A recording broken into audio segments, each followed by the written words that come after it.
You're watching The Penny Hardaway Show, presented by Cooks Pest Control.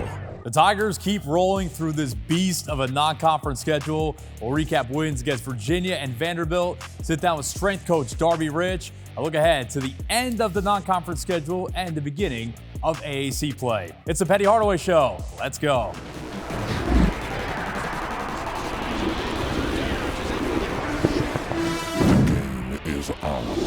The Penny Hardaway Show is presented by Cooks Pest Control. You don't have to live with pests. Call Cooks Pest Control and get a free quote today. Conway Services, the official HVAC partner of Tiger Athletics. Tennessee Lottery, turning dollars into dreams. Tiger Bookstore, the official merchandiser of Tiger Athletics. AutoZone, when you've got car trouble, you want help from number one. So if you've got a battery problem, head to AutoZone, America's #1 battery destination. Get in the zone, AutoZone. And supported by your Memphis area Toyota dealers. What a historic run. The Tigers just keep knocking out these Power 5 teams. Hi, everybody. I'm Dave Woloshyn. And I'm Matt Enfield. The Tigers keep rolling with wins over Virginia and Vanderbilt. Let's check out the highlights. Starting the week off against another ranked opponent and one of the most prestigious programs in the country, Tigers hosting Tony Bennett and Virginia. Our defensive player of the week is Jalen Young. Pass deflected. Young never turns the motor off. Comes up with the steal. Breakaway. Two-handed jam. 56-44 Memphis in the second half. The Tigers blew this one open in the second. Great ball movement here. Swing it around to David Jones. Euro step finish. Game high 26 for him. Earns him outstanding player of the week honors. Tigers blow the doors off Virginia 77-54. Third straight dub against a ranked team. Now an all-Tennessee showdown on Saturday. Memphis welcoming Vanderbilt to FedEx Forum. Naquan Tomlin finally making his long-awaited Tiger debut. How's this for a first impression? Immediately after checking in for the first time, launches a three. Bullseye. 8 points in 15 minutes for Tomlin in his debut. This was no cakewalk, though. Tied with about 5 minutes to play. Memphis forces the steal on the break. Caleb Mills, no look to Malcolm Dandridge for the alley-oop finish. 64-62 Tigers. Memphis up 2 with 3.5 seconds left. Vandy inbounding with a chance to tie or win it, but this triple comes up just short. Tigers hang on to beat the Commodores 77-75 and finish off a 2-0 week.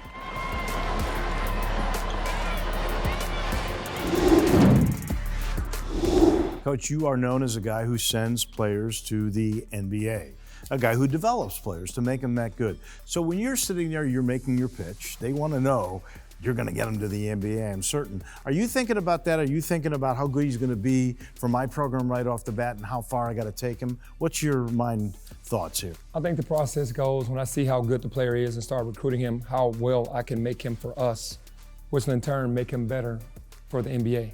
So it goes in that order because the development comes from through the ball handling, through footwork, through passing, through scoring, the IQ of the game, passing, everything that has to go along with it. I see that kid where he is, or that young man where he is, and I see where I can take him while he's here, and then further from there.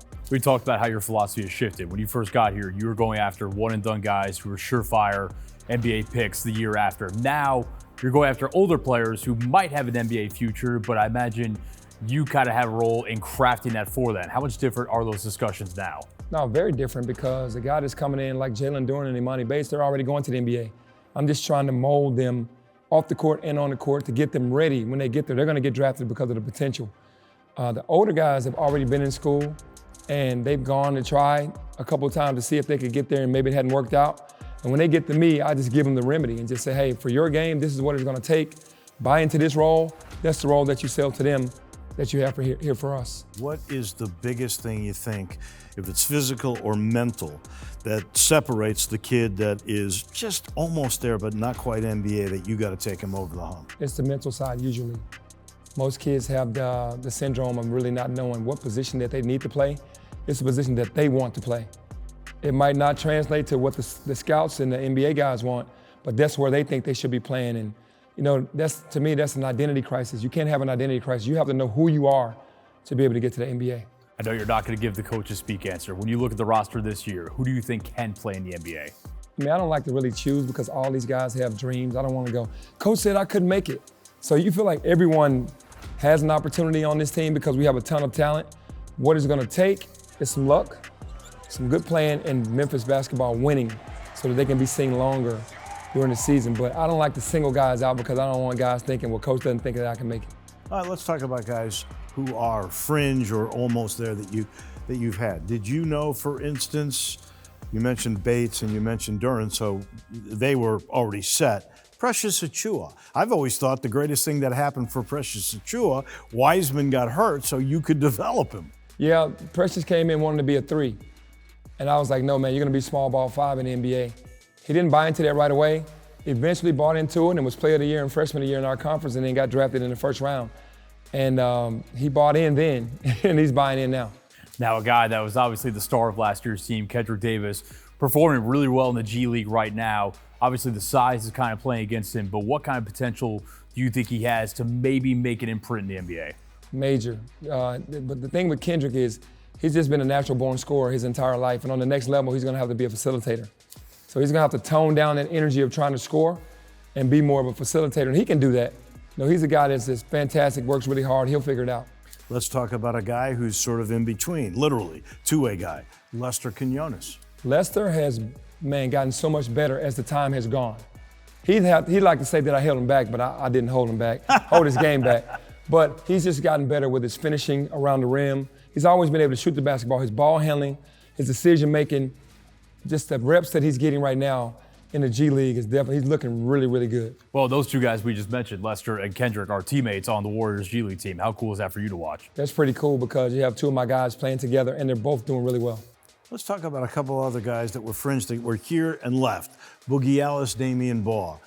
Are those guys NBA guys? They are NBA guys. They're just not going to be superstars in the NBA right away. Like Boogie can shoot it as good as anyone. He just has to be able to defend 94 feet and make open shots, and he can do that. Damian Baugh, playmaker, defender. There's always room for that. Your guy, long time, ALO, Alex Lomax, finally getting a shot in the G League with the Hornets G League affiliate. Did you think that would eventually come for him?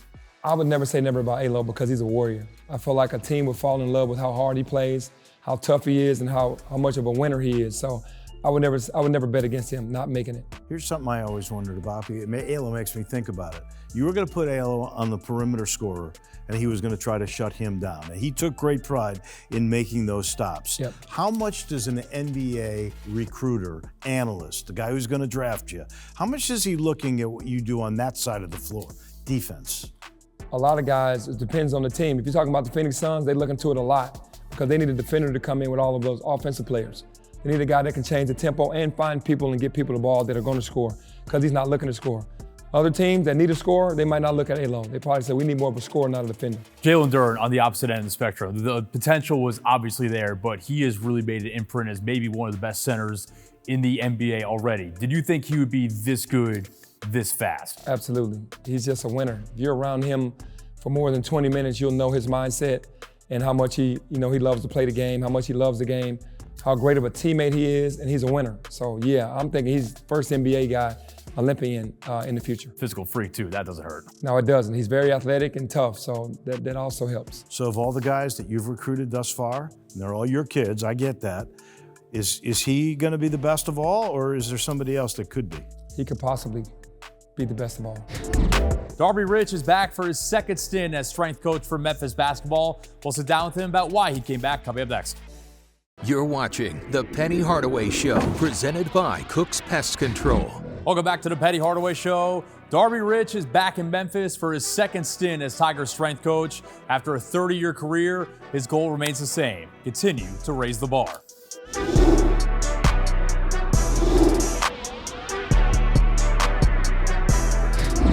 Rich grew up in South Carolina and was a pretty good hooper himself. He was an all-state player in high school, then took his talents to Tuscaloosa, where he played at Alabama alongside a number of notable names, including Robert Horry and Latrell Sprewell. I redshirted my second year, so I was there 5 years. We won the SEC tournament 3 times, went to the Sweet 16 twice.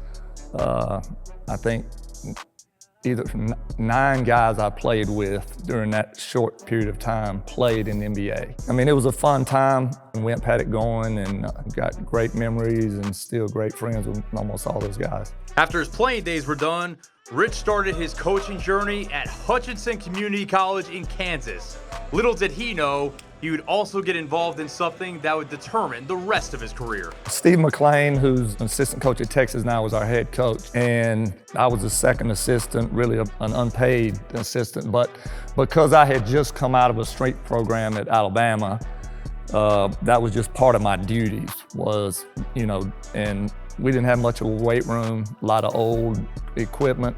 So it was just try to do what you did at Alabama with what we have here. And so, I didn't Sounds know like a monumental task. It was just, it's good that at that time that Coach McClain saw value in strength. And so I just took what we had in that weight room and put together the best plan I could. But, like I said, there was no way to know how it was going to end up, but it was a great experience for me. After his JUCO tenure, Rich took an assistant coaching job at Sam Houston State, where he worked with a grad assistant named Benny Wiley, a football player who oversaw the strength side for the basketball team. Well, Benny gets hired as an assistant with the Dallas Cowboys, and he's there a year. The next spring calls back and says, "Hey, I know you're in the weight room again, and if you'd like to come up here and learn a little bit more of the how and why, we have this summer internship." When they brought it up, I wasn't even going to consider, I'm a basketball guy, I'm thin, and I'm never going to be a head football strength coach, so why bother with it? And the guy I was working for, Joe Jurassic, he had the foresight to say, Darby, within 5 to 10 years, every NBA team, every high major college basketball team is going to have a guy. It spun off exactly the way that Jurassic predicted it would. And I've been fortunate to be on the front end of a industry that kind of took off. My niche being a former player and coach and strength guy has, I think it served me well. And from there, Rich's career was off and running with stops at South Carolina, Oklahoma, at Texas A&M before landing in the 901 in 2019. Penny and I went in the conference room, just sat eye to eye for about 4 hours, and I'd never met him, and we're only a year or so apart.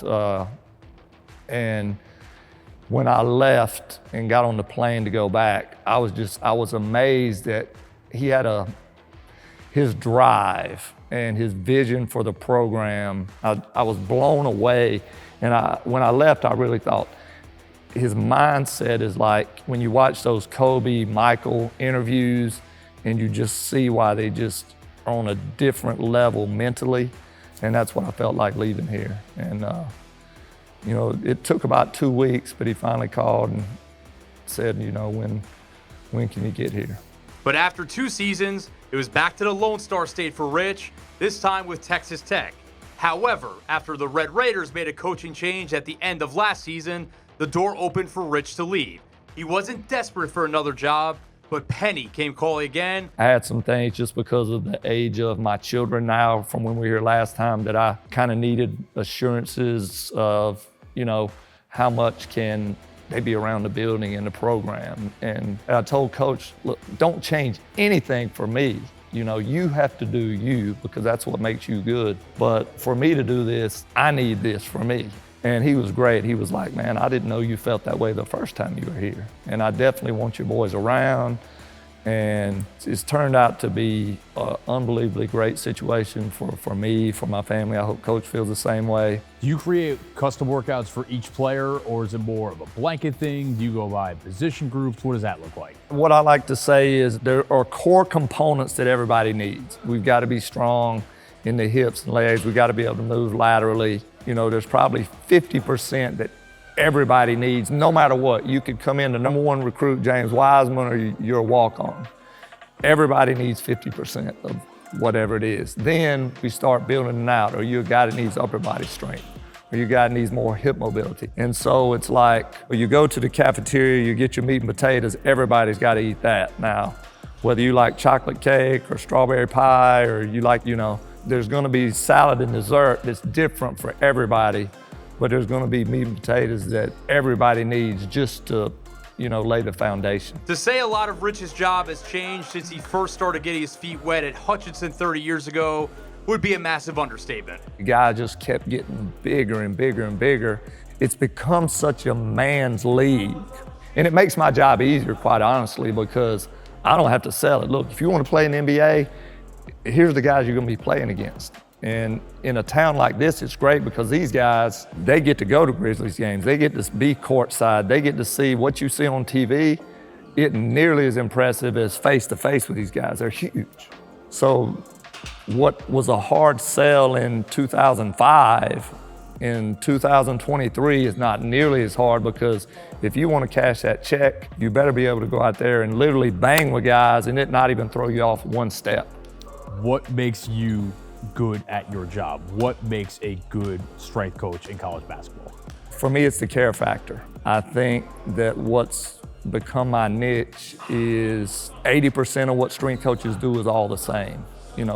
There's only so many lifts you can do. For us, it's how do you teach it? Something as simple as a bench press, we're not just gonna count 8 reps. I'm talking to them about, hey, you just hit 3 threes in a row. You know how they're gonna guard you? How are you gonna get open? Well, you're gonna V-cut, take your hands, push and cut. What is this movement? It's bench press. And so, if we're doing a lateral lunge, we're talking about first step and not just counting reps. And I think the ability to take the weight room, do the same lifts maybe that they're doing in football weight rooms all over the country, but explain it, teach it, get buy-in, and this is how it's helping me. When they go in the gym, they work hezzy crossover, pull up, going left, like they know how they got better. Another in-state matchup wraps up non-conference play, and AAC action is right around the corner. We'll preview Austin Peay and the conference slate coming up next. You're watching the Penny Hardaway Show, presented by Cooks Pest Control. Let's take a look at the AutoZone road ahead. Time flies. Here we are, last non-conference game. Austin Peay right into conference play. Yeah, it's been a long run with this non-conference schedule, and it's finally coming to an end. I'm ready for that to end and ready to get to conference. I'm sure you can believe that you guys have gone through non-conference as well as you have, but if I would have brought this to you at the start of the year, would you have signed up for it in a heartbeat? Absolutely. Just give me the pen and the paper. I definitely would have signed up for it. This was a rugged schedule. We needed it, and now that it's coming to an end, I'm happy that it's over. And I'm guessing this is going to be the way you have to piece this together every year from now. Yeah, there's no doubt about it. With us not getting the full respect that we deserve around the country, we have to prove it to ourselves and then to them that we can play with anyone in the country, and then we'll get our just due. What's the message going into conference play, just in terms of non-conference is really tough, let's not take our foot off the gas pedal just because conference might be a little bit lighter on paper at least? Yeah, so here's the deal. You work your butt off to win non-conference games, then you can't lose a conference game because you'll drop 20 spots. Think about that. So the pressure gets even bigger when you get to conference. That was tonight's AutoZone Road Ahead. AutoZone, America's #1 battery destination and official sponsor of Tiger Athletics. Get in the zone, AutoZone. Coach knows you stumble in this league, your national ranking will go down. We'll put a wrap on this one in just a minute. You're watching the Penny Hardaway Show, presented by Cooks Pest Control. Thanks so much for watching, and Merry Christmas, everyone. The Penny Hardaway Show is presented by Cooks Pest Control. You don't have to live with pests. Call Cooks Pest Control and get a free quote today. Conway Services, the official HVAC partner of Tiger Athletics. Tennessee Lottery, turning dollars into dreams. Tiger Bookstore, the official merchandiser of Tiger Athletics. AutoZone, when you've got car trouble, you want help from #1. So if you've got a battery problem, head to AutoZone, America's #1 battery destination. Get in the zone, AutoZone. And supported by your Memphis area Toyota dealers. This copyrighted telecast is an exclusive presentation of Learfield under the broadcasting rights granted by the University of Memphis. Reuse of this presentation is prohibited without the expressed written consent of the University of Memphis and Learfield.